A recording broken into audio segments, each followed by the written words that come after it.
M V ഗോവിന്ദന്റെ ജാഥയിൽ ഒരു പാവപ്പെട്ട മനുഷ്യനെ പറഞ്ഞ് പറ്റിച്ച് അയാളെ കൊണ്ട് 2000 രൂപ കൊടുപ്പിച്ച് പെൻഷൻ കിട്ടിയ പൈസ അയാള് ബസ് സ്റ്റാൻഡിൽ വന്നിട്ടെന്ന് പറഞ്ഞു, ആ സഖാക്കന്മാര് എന്നെ കൊണ്ട് പറയിപ്പിച്ചാണ് 2000 രൂപ തരാമെന്നും പറഞ്ഞിട്ടുണ്ടാവും. നാടകമാണ് ഇവര്, നാടകം. ഇവർ ഇതിൽ നിന്ന് രക്ഷപ്പെടാൻ വേണ്ടി നടക്കുകയാണ്.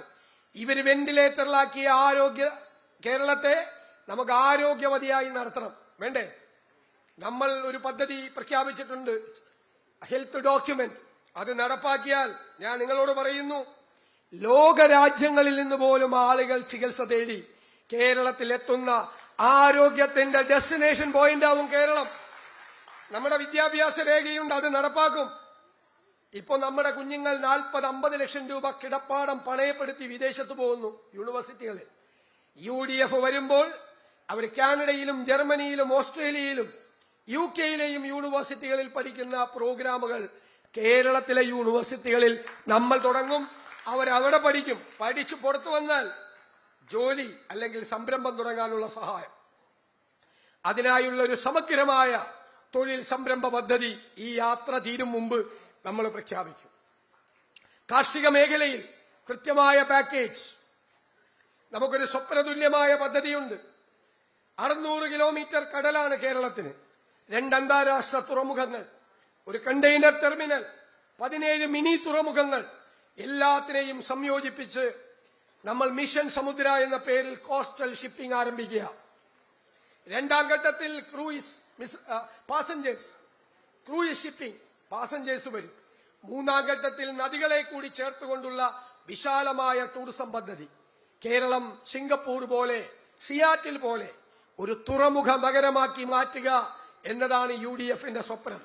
ഞാൻ നിങ്ങളോട് പറയുന്നു, ആ പദ്ധതി നടപ്പാക്കുമ്പോൾ ആയിരക്കണക്കിന് തൊഴിലവസരങ്ങൾ ഉണ്ടാകും.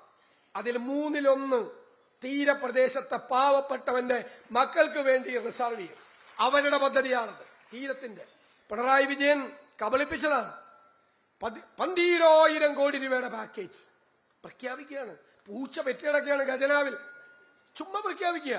ഞാൻ ഇടുക്കി ചെന്നപ്പോ അവര് പറഞ്ഞു 11,000 കോടി രൂപയുടെ പാക്കേജ്. ഇടുക്കി ഇപ്പൊ ദുബായി ആയാലും ഒറ്റ പൈസ ചെലവാക്കിയില്ല, ചുമ്മാ പ്രഖ്യാപനം. ഇപ്പോ പിണറായി വിജയന്റെ വാക്കും പഴയ ചാക്കിനും ഒരേ വിലയല്ല. ചാക്കിന് ഇപ്പൊ ഇച്ചിരി കൂടി വിലയുണ്ട്, മറ്റേതിന് ഒരു വിലയില്ല. ചാക്ക് കൊണ്ട് പഴയ ചാക്കാണെങ്കിൽ അതുകൊണ്ട് എന്തെങ്കിലും ആവശ്യമുണ്ട്. ഈ വാക്കുകൊണ്ട് ഒരു കാര്യമില്ല. ഇവരിപ്പോ വർഗീയത പറയുക, വർഗീയത.